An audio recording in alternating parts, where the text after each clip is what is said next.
Bryan Johnson. He's the anti-aging guy.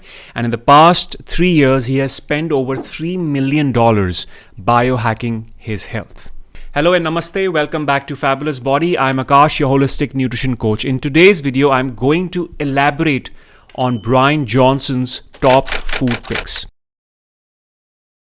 He recently came on Ranveer's show and Ranveer asked him this. Can I ask you the same version of an explanation for diets? So in 5 sentences, could you explain to me what an anti-aging diet looks like? And here's what Bryan replied. Lentils, vegetables, berries, nuts, seeds, extra virgin olive oil. Avoid sugar, processed foods, fried foods, additives, and ingredients which you can't read the words. Okay, that's it. That's it.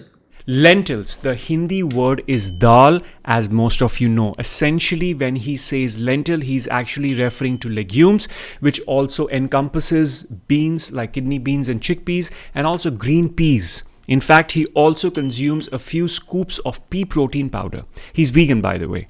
His top protein sources are lentils, peas, nuts, and seeds. I've noticed that a lot of experts both here in India and globally talk negative about dal, lentils. Usually they say something like this: lentils are not a good protein source. Their argument rests on the fact that lentils are not a complete protein source. This is not a fair representation of such an incredible functional food group. You cannot isolate things like this. Everything in nature exists holistically.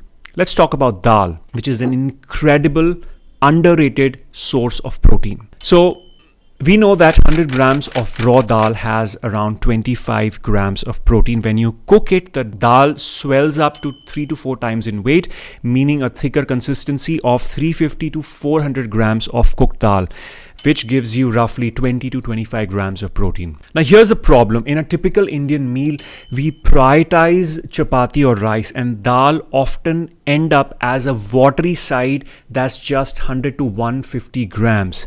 That is not enough. I encourage you to start gradually increasing your dal portion to over 300 grams, ideally even close to 500 grams. That's how much I have. And make sure it's thick with a medium consistency. This is the key. Let me tell you, when you start eating this much dal and other legumes like beans, you will easily meet your fiber requirements. Most of you listening to this video are probably severely deficient in fiber, but prioritizing this food group will strengthen your gut health, leading to better overall health in the long term. For more on this, check out my gut health playlist. It dives deep into why a strong gut is essential for peak health. Lentils are also packed with non-heme iron, molybdenum, magnesium, phosphorus, and other vital micronutrients. And by the way, many vegetarians are low in iron, so lentils are a great option here. But you might ask, but Akash, what about the carbs in dal? Fair question. Carbohydrates in lentils have a very low glycemic index, which makes them safe even those with type 2 diabetes. I eat a lot of dal myself and keep my body fat percentage low year round. Most of the carbs in dal are fiber, plus there is resistant starch, which acts like fiber, resisting digestion in the small intestine. Instead, it passes to the large intestine, where it becomes food for beneficial gut bacteria, producing short chain fatty acids, particularly butyrate, which supports colon health and metabolism. So let's stop obsessing over paneer and soya. Sure, they have more protein per gram, but are they really healthy? How pure is the paneer you're eating? A food's healthiness depends on its source. Milk from cows who are pasture raised and eat grass is one thing, but most dairy products come from cows which are fed grains, antibiotics, and hormones. So be mindful with your paneer. The same goes for soya. Much of it is genetically modified, which isn't great for heart health. But I'll save a deep dive on these foods for some other video. Back to Bryan Johnson. Another aspect of his health routine is intermittent fasting. He follows an 18-6 schedule, eating between 5 a.m. and 11 a.m. Now, I get that's extreme for most of us. A more realistic approach could be an 8 a.m. to 2 p.m. or 10 a.m. to 4 p.m. window. Personally, I eat my first meal around 10 to 11 a.m. and my second meal is between 4 to 5 p.m.